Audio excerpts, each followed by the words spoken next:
Welcome to the Great Detectives of Old Time Radio. From Boise, Idaho, this is your host, Adam Graham. If you have a comment, send it to me, box13 at greatdetectives.net. Follow us on Twitter at Radio Detectives and become one of our friends on Facebook, facebook.com/Radio Detectives. Before we do get started, I do want to encourage you to check out the other programs we do. We have The War, where we're getting into our VE Day programs, and that can be followed at thewar.greatdetectives.net. Also follow the Old Time Radio Superman show at laserandsword.com. Well, now it's time for today's episode of yours truly, Johnny Dollar, the Suntan Oil Matter. From Hollywood, it's time now for Johnny Dollar. Dave Lawler, Johnny, over at Surety Mutual and Trust Company. Oh, hi, Dave. Long time. Yeah, I know. Listen, do you own a pair of dark sunglasses and some real loud sports shirts? Mine are so loud I have to keep them in a soundproof drawer. Great. But where you'll be at this time tomorrow, nobody will give them a second look. Oh? Like where? Well, according to the travel folders, it's, quote, the land where the summer spends the winter, unquote.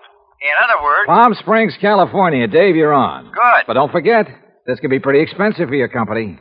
More than you know, Johnny. $75,000 hard cash. Ah, oui. Unless you're able to prove the bracelet Dan Galloway gave to his child bride wasn't really stolen. For a trip to Palm Springs at this time of year, I think I could prove anything.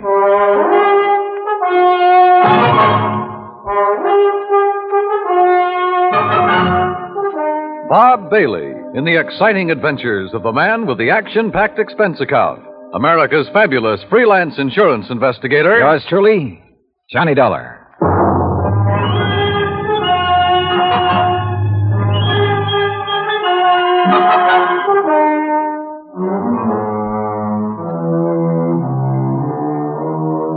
Expense account submitted by Special Investigator Johnny Dollar to the Home Office, Surety Mutual and Trust Company, Franklin Building, Hartford, Connecticut. Following is an account of expenses incurred during my investigation of the Suntan oil matter.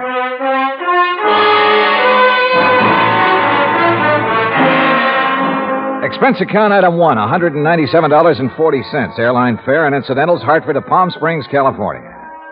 I registered at La Casa de Paz on South Palm Canyon Drive, changed into casual clothes, and sauntered over to police headquarters. Detective Sergeant Lacey was about to leave for lunch, so I went along with him. Yeah, Dollar. You'd be surprised at how much stuff is lost in this town during the course of just one season. The report we got says it was stolen, Sergeant. Oh, sure. But I doubt it. A $75,000 bracelet, just 5 days old? That'd be a little careless of the lady, wouldn't it? Well, if you were married to one of the biggest wildcatters in the oil business, maybe you could afford to be careless. What about Dan Galloway? Didn't you say he was drilling somewhere around here? About 80 miles south, in the middle of the desert, down by Salton Sea. Salton Sea. Oh, that's really a big inland lake that lies way down below sea level, isn't it? Want to bring me a check, Dottie? 245 feet below sea level, Dollar. There's oil there? Dan Galloway figures it this way. One of the most successful new fields that's been worked in years is deep under the Gulf of Mexico off the coast of Louisiana. There are a lot of salt domes down there, and underneath them are big pools of oil, millions of barrels. So, why not under the Salton Sea, which is all salt deposits? Who knows? Maybe he has something. Anybody else drilling down there? Just Galloway. Who else needs it? I mean, any more than he does. Well, does he? All yours, Dottie. How would I know if Galloway needs it? But there has been talk around. You know. But if he's hard up, how could he afford that fancy bracelet last week? Yeah. Or the snazzy Italian sports car the week before that. I don't know either, Dollar. What about his wife? Oh, that Roberta. What a doll. And in 3D, if you know what I mean. How an old coot like him could ever latch onto a pretty little chick like her? Ruff. I take it Roberta's somewhat younger than her husband. Oh, not more than 35, 40 years. Oh, I see. How long have they been married? 2, maybe 3 years. Down in Dallas, I think it was. She's a Texas girl. Well, is it working out? I mean, are they happy? There's talk about that, too. What kind of talk? Oh, it's really just small-town gossip for the most part. Ever hear of Sonny Wyman? Wyman? No. Well, Sonny's around Roberta's age. One of those kids who came up from nothing, but all the time knew exactly where he was going. You know, made a point of meeting the right people, shaking the right hand. Real nice kid, too. What's he do? Well, when the season's over here, he works Pasadena, Beverly Hills, and L.A. Always has something that'll intrigue his wealthy friends. This season, it's Italian sports cars. Cosmo Romas, I think they are. And he's the one who sold the Galloways theirs, huh? He sold Roberta hers. Any angle there in connection with the bracelet? Huh? There is. You let me know. Well, if there isn't, what have you been working up to? Well, actually, nothing. You see, I still believe it was lost.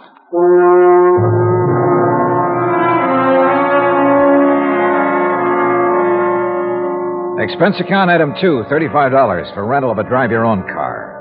I found the Galloway place about 2 miles out north and east of town. As I parked in the broad U-shaped driveway, I noticed a low, shiny suntan color sports car standing in the shade of a date palm back by the garage. I started over to take a look at it. At the front door of the house opened, a Filipino boy appeared, took my name, and showed me into the living room. Through the solid wall of picture windows, I could see that the whole place was built around a kidney-shaped swimming pool. Mighty inviting. And so was Roberta, Mrs. Galloway, when she stepped into the room a minute or two later. Hi there, Mr. Dollar. My, it's nice of you to come all the way out here. Yeah, Sergeant Lacey was right. Roberta was a living doll. 22 or 3, trim, petite, and with a figure that... Well, let's not go into that. She said it would be more comfortable out on the lanai beside the pool. I just wish there was something I could tell you about that bracelet that'd help you find it, Mr. Dollar, but... Well, just must have been stolen. Well, it makes no difference insofar as your claim is concerned, Mrs. Galloway. The company will still have to pay up, you know, unless, of course, it's found. Oh, I know that. How do you go about your investigation? I mean, do you offer a reward or something? Usually, yes. Of course, it depends on... How much have they offered for my bracelet? Well, frankly, I haven't checked on that yet. But now, Mrs. How Galloway... much would you get, Johnny? Well, claim this size, probably somewhere between 10 and 30%. What's the matter, Johnny? Your ear's out a mile. Nothing. I just thought I heard... Now, that's funny. I didn't hear a thing. But I had. Quick footsteps somewhere in the house. Then a door opened and closed. Then a few seconds later, the unmistakable growl of a high-powered engine thundering out through twin straight pipes. Oh, that. Probably some hot rod fan in the neighborhood just drove by. Aren't they She prattled on for another hour or so and again asked about possibilities of a reward for her bracelet. But so far as helpful information was concerned, she came up with nothing. So I excused myself and drove back to town. I wanted to talk to the driver of that sports car. I also wanted to check with Wilhoit Van Hook, the jeweler who had sold the bracelet. I found his shop on Palm Canyon Drive, a small place, but very ultra. As I was about to enter the door... Hey, Mr. Dollar, got a minute? Oh, yeah, sure. 2 or 3 minutes. And I like your car. Mr. Wyman, isn't it? That's right. How'd you know? How'd you know mine? Yeah, real cloak and dagger stuff, huh? You knew I was out at Berta's house, didn't you? Well, it seemed pretty obvious when I heard you hot-footed for the door and then heard this pint-sized monster of yours barrel off. Hey, you wouldn't like to buy a Cosmo Roma, would you? It's a real dilly. Oh, I'd like nothing better, but I'm out here on a job. Yeah, I know. That's what I wanted to talk to you about. Well, you know anything that'll help me? Not much, I'm afraid. But I'll be glad to tell you anything I can. You going in to see Willie? Willie? Yeah, you know, Wilhoit Van Hook, the jeweler. I was, yeah. Why? Do you know him? Know him. I sold him one of these. One exactly like mine. And we're both going to be in the rally they're holding next Sunday. You ever see a good sports car race? No, I'm afraid not. Well, we'll soon fix that. And look, after you've talked to Willie, if you want to go down to where Dan Galloway is drilling his new well, I'll be glad to give you a lift. Good idea. But I don't want to take you out of your way. Oh, not at all. I was going that way anyhow. Besides, I thought it might give us a chance to talk a little. Sure, Wyman. Why not?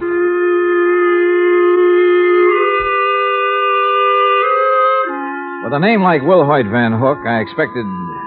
Well, I don't know what I expected. As it turned out, he was a smartly dressed chap of about 40, tall and slim, blonde hair and quick blue eyes, an alert mind. I told him why I was in Palm Springs, showed him my credentials, and he immediately offered full cooperation. Now, here we are, Mr. Dollar. Here's a copy of the appraisal. A duplicate of the statement I sent Dan Galloway. And here's a sketch of the bracelet. Ah, very good. Diamonds here, emeralds, and the mounting is yellow gold. Hand worked, all of it. Mm-hmm. One thing I can't help wondering about, Mr. Van Hook. Yes? Isn't a $75,000 bracelet a bit unusual for a shop in a resort town? As a matter of fact, it is. As you can see, I specialize in rare and exclusive sort of things. But very little over, say, $10,000 or $12,000. Then the Galloway bracelet was an exception. Yes. After Dan told me what he had in mind to give to his wife, I had some sent over from Pasadena and Los Angeles by wholesalers with whom I do business. You know, had them shipped down on consignment. He liked one, and that was that. I see. Mr. Dollar, I wouldn't want this to go any farther, of course. But after all, jewelers and insurance companies are... Well, our businesses are pretty well tied together, at least on occasion. Yes, unfortunately. But what are you getting at? I'll tell you. 2 days after the bracelet was delivered, one morning, just as I was opening up, Dan came in here. So? He was ill at ease, looked worried. He said he had to have some cash quickly. He asked if I could possibly refund his money. Oh? Did you? No, because I couldn't. Things have been rather slow for me this season. Quite frankly, I'd used all I'd made on the bracelet to pay up some old bills. I told him as much and that I was sorry, but I just couldn't help him. Did Galloway say why he had to have that much cash right away? Yes. Well? I don't know much about oil drilling, but as I understand it, his test well is down some 400 feet further than he'd planned on going. And the day before he came in here, something on his rig had broken loose and left him with a highly expensive repair job before he could proceed any further. Apparently, it was all very serious and very expensive. Strange his wife didn't seem to be bothered. I just talked to her. Berta? Believe me, Mr. Dollar, she wouldn't be. In fact, I doubt if she even knows. Oh? Figure it out for yourself. A man of nearly 60 who has to give bracelets and fancy cars to his wife to keep up her interest. Well, you'd hardly expect him to tell her that kind of news, now would you? No, I suppose not. Especially if he's worried about the competition. And if you ask me, he has competition. If only he could see it.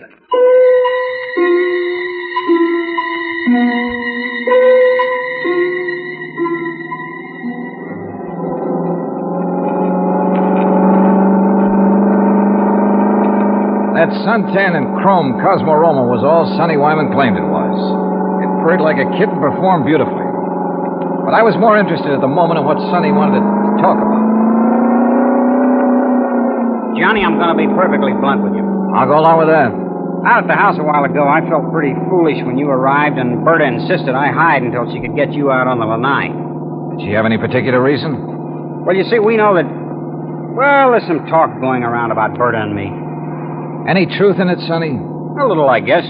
You saw it. Oh, yeah?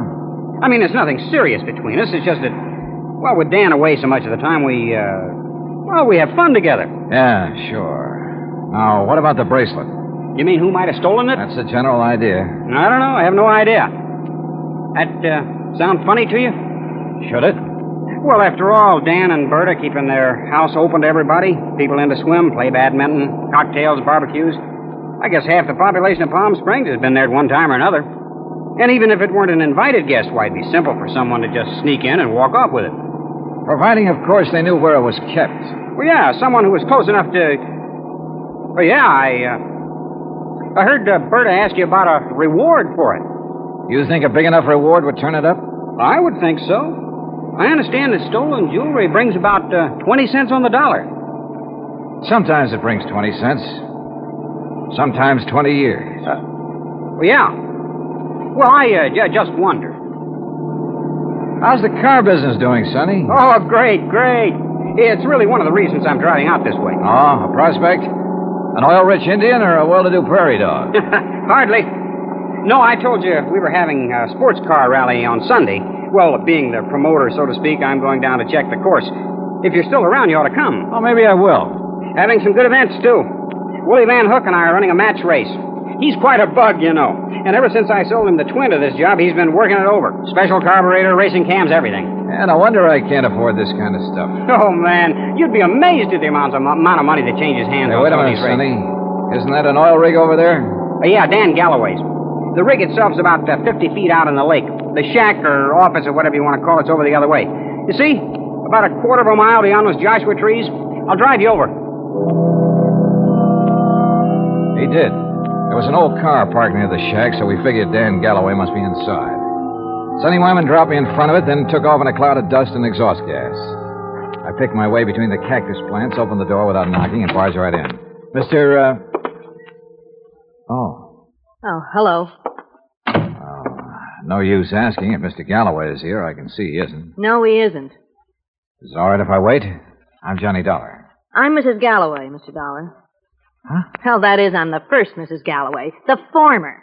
The one who scrimped and saved while Dan was booming around every oil field all over the country trying to make his score. I'm the forgotten Mrs. Galloway. Oh, yeah. Well, I'm sorry. Are you expecting him back soon? Who knows? I've been waiting here 3 hours. But I'll wait 3 days if I have to. Promises, that's all. Promises. What do you mean, Mrs. Galloway? After working to help him the way I did for all those years, and then to be tossed over for somebody else who never did a lick of work in her life. Oh, sure. Give me anything I want if I let him free. So what have I got? Promises. Well, I'm sorry. But getting all upset isn't going to help. Well, wouldn't you be upset if you had more than $18,000 in back alimony coming to you? And with them living like royalty? Oh, I see. Well, he's not going to keep on getting away with it. That's why I'm here. Well, now that gun in your handbag isn't the answer, I'm afraid. How'd you know? I've seen that kind of bulge in a handbag before. You really have ideas about using it on him? Well? Well, I don't know. There are times when I feel as though killing would be too good for him. Then there are other times when... I don't know. Oh, here, better let me No, have it. leave me alone. Well, I'm not going to sit here and try to make sense with somebody as upset as you are who has a gun. Well, how would you feel?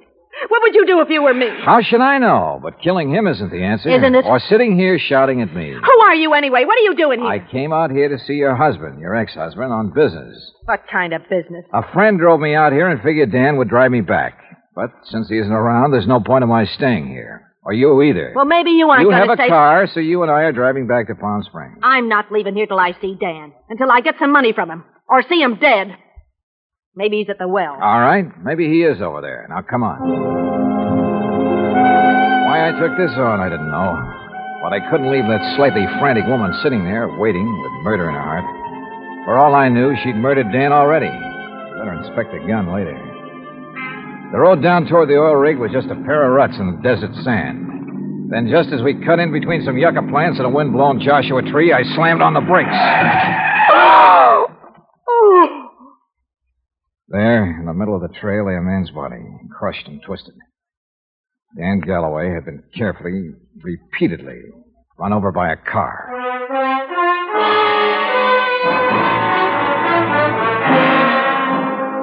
Expense account item 3, $1.19 for a quick phone call to Sergeant Lacey in Palm Springs and smelling salts and a bromide for Florida, the ex-Mrs. Galloway. Then I dropped her off at the Galloway house. She and Roberta ended up consoling each other while I huddled with Lacey in his office at headquarters. Some of the boys are still out there, Dollar, checking tire prints, taking pictures, and so on. No clue as to who ran Galloway down? Not yet. Looked to me as though Galloway stepped out of his own car to see whoever had pulled up in the other and was run down for his trouble. The car that did it ran around in a circle over and over him. Any suspects, Sergeant? You found his ex-wife, Flora, waiting for him in the field office, you said. That's right. And she was pretty nervous, on edge, you said. So? Also, she was carrying a gun. Whoa, now, wait a minute. Now, any reason why she couldn't have run him down earlier, then gone back and just waited for somebody like you to come along? Somebody with whom she could then discover the body? Only one hitch. You told me yourself, Dollar, that she was pretty insistent about your going over there to look for Galloway. Yeah, I know. But, Sergeant, you're off on the wrong foot. Why? Because of the tracks left by the killer's car. They didn't match the tires on Flora's car. You checked? I checked. And if I were you, I'd have your boys find out whose car did make those tracks. I'm way ahead of you. Well, if you know, then what do you... Wait a second. Yeah? Levine, Sergeant. I got news for you. Hey, listen to this, Dollar. About those tire tracks at the scene of the killing. Well, right on cue. They're the same make and size as the tires on Sonny Wyman's Cosmo Roma. You sure? Well, I told you at the scene I thought it was a sports car by the small size of the circle the tracks made. Yeah? And knowing the feeling between Wyman and Galloway, I went right over to his place. Nice, clean tracks all over. And they match. You holding Wyman? Oh, well, I don't know where he is, Sergeant. He wasn't at his place, and there was no answer to the phone at his showroom. Well, then get after him. Put out a flash on him. With that car, he shouldn't be too hard to find. Let me know when he's picked up. Yes, sir. What do you think, Sergeant? You know something, Dollar? I have a notion that when we find Sonny Wyman, we'll also find out what happened to that bracelet. Yeah, could be. One thing was certain. Dan Galloway could no longer be suspect in the case. But Roberta? Why not? Maybe she did know that Dan had run out of money. Maybe that's why she was so interested in the amount of reward for the bracelet. And what about Sonny Wyman? Well, it looked bad. A smart young opportunist out for the fast buck. And, of course, close to Galloway's wife. Anything he could do to hurt Galloway would help him. And now these tire tracks, the one solid clue to Galloway's killer. Sergeant Lacey and I drove out to the Galloway house. No, Johnny. I haven't seen Sonny since he left here this afternoon. That's when you were here. He didn't call up? Why should he call up? Why shouldn't he call, Roberta, if he'd heard that Dan was killed? Now, you listen here, Mr. Dollar. If you're trying to trick me into saying something about Sonny having anything to do with Dan's death, you're wasting your time. And what's more... Pardon me. Hello? Oh, yes. Just a minute. For you, Sergeant Lacey. Oh, thanks. Hello?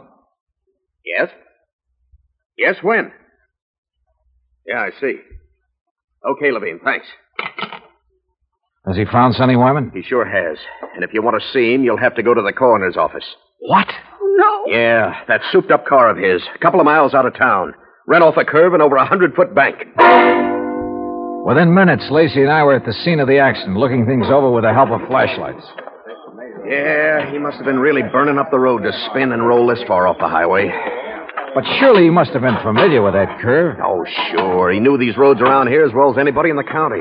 Tires still in one piece, too. And these sport cars usually corner pretty well. Well, this one didn't. Hey, Lacey, look here. Yeah? This left rear fender. Looks to me like this car was sideswiped. Hey, you're right. Rolling over would never make a long crease like that. Uh-huh. No, wait. If another car sideswiped him, there'd be paint on this fender. Paint from the other car. Sergeant, you're absolutely right. And since there's none here... Sergeant, you're absolutely wrong. How far to the nearest filling station? What? I want to make a couple of calls to some wholesale jewelers in Pasadena and Los Angeles. Right now, in the middle of the night? Right now. Wholesale jewelers? Expense account item 4, $11.90 phone calls to Pasadena and L.A. The third call yielded Mr. Alfred Mencken of Mencken Imports Incorporated, who was pretty cheerful about having been gotten out of bed. It's quite all right, Mr. Dollar. Now that I'm up, I'm wide awake almost. Well, I hate to throw something like this at you in the middle of the night, Mr. Mencken, but tell me, please. Did you ship a diamond and emerald bracelet to Will Hoyt Van Hook in Palm Springs within the past few weeks? Why, yes, Mr. Dollar. Oh? As a matter of fact, I sent him 3. That was 2 weeks ago, and he returned them all. Returned them? When? Well, 2 of them the day after he got them. But the third one he kept for a while. I got it back just last Thursday. Now, I don't know if that means anything to you. You bet it does. Thanks very much.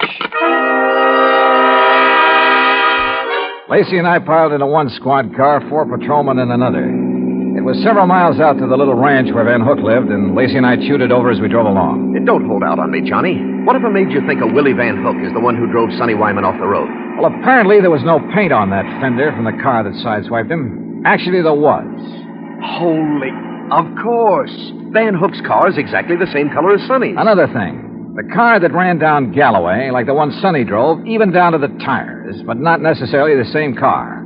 Plus the fact I couldn't help wondering about Van Hook all along. Yeah, but why? In a job like mine, you have to wonder about everybody connected with a case. Anything particular about Van Hook? Well, he told me that he'd used the money he got from Galloway to pay off some overdue bills.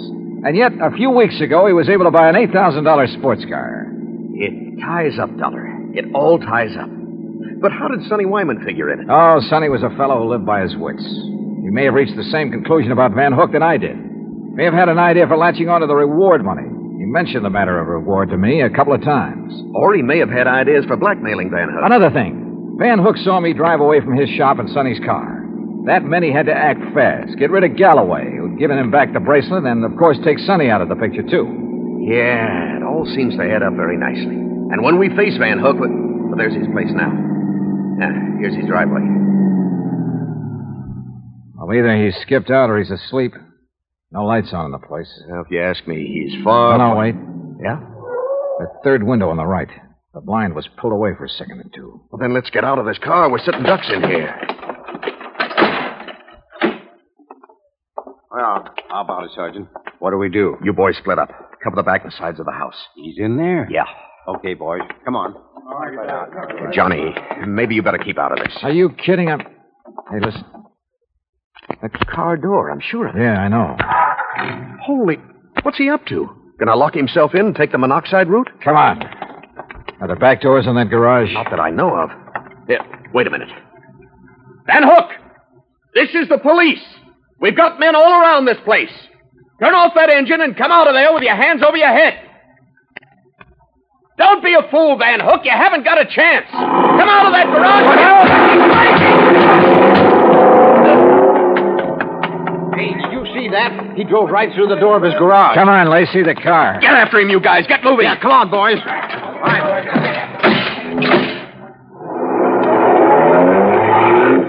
Crazy fool. He's getting into the side-swiping habit. See what he did to that other patrol car? Yeah, they're okay. They're off and tailing us. Come on, step on it, Lacey. This is one time we ought to have a Cosmo Roma. Well, maybe he can outrun us, but with two cars on his tail, he may get careless, take chances. If so... Yeah, hang on. Oh! Lacey, you could qualify for some of those road races yourself. That guy's out of his head. Main highway like this, full of trucks and trailers. Oh, don't worry about those guys. Those interstate truckers will give you a clear road after them. They're the best drivers in the country. Come on, hit your siren. You're right. Hey, see, I told you those guys would give you the road. Holy... Look! The trailer in front of him. And the oncoming truck. Van Hook's trying to squeeze through. Pull up. Pull up, or we'll...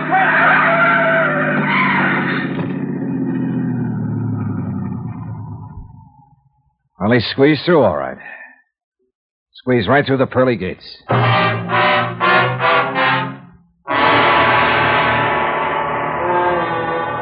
Expense account item 5, $38.75, room, 2 meals, and valet service at the Casa de Paz. Item 6, $191.60, airfare and incidentals, Palm Springs, California, back to Hartford. Expense account total, $474.84. Remarks? Well, justice is done in pretty strange ways sometimes. Kind of makes you think. Maybe it pays to tread the straight and narrow, doesn't it? Yours truly, Johnny Dollar.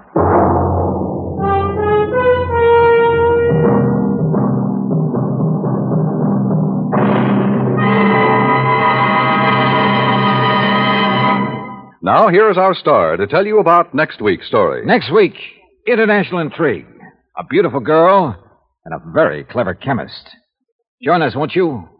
Yours truly, Johnny Dollar.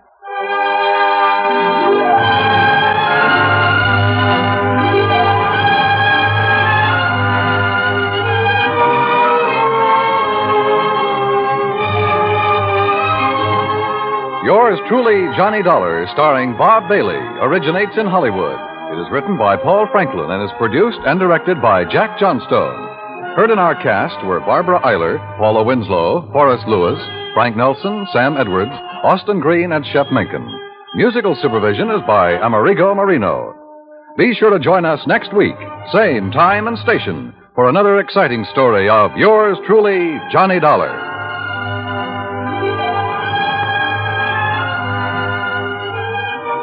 This is Dan Cubberly speaking.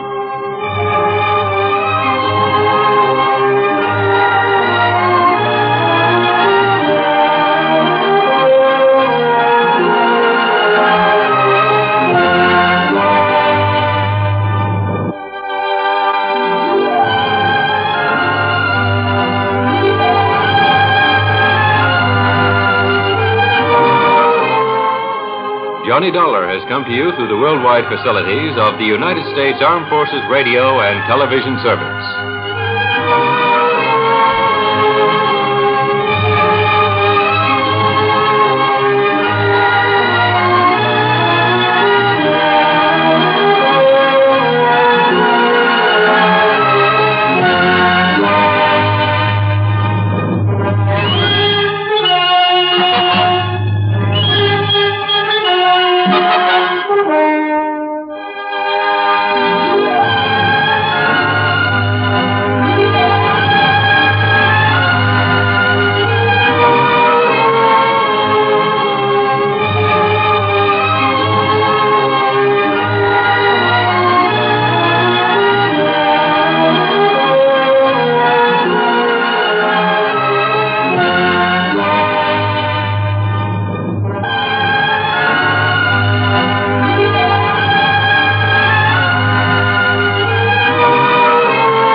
Welcome back. A good episode. I definitely suspected that someone else with a sports car was the one behind it.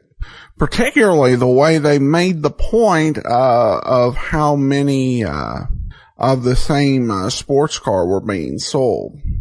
That the jeweler did it was kind of a bad judgment, particularly because even if Johnny had no reason to suspect, he probably would have gotten into double checking and verifying who actually the whole purchase history of the necklace.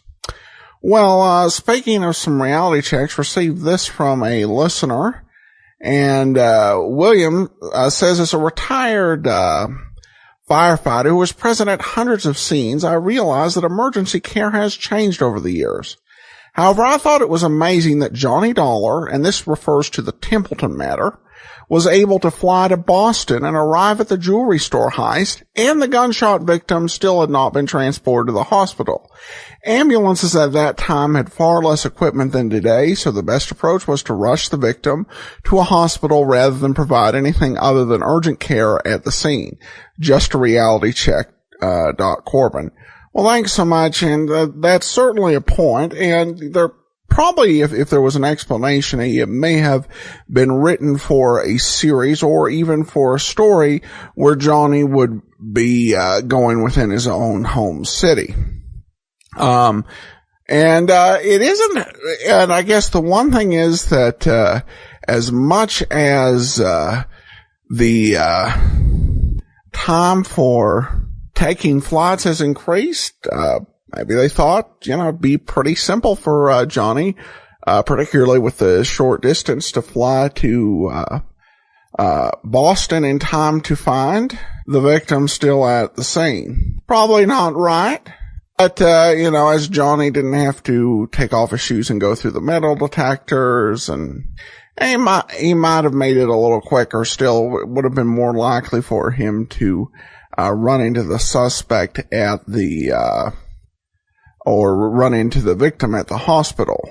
The idea of Johnny dealing with crime scenes that are that fresh in any circumstance is kind of unrealistic, because usually it takes a while for an insurance company to get called in. Thanks for the comment.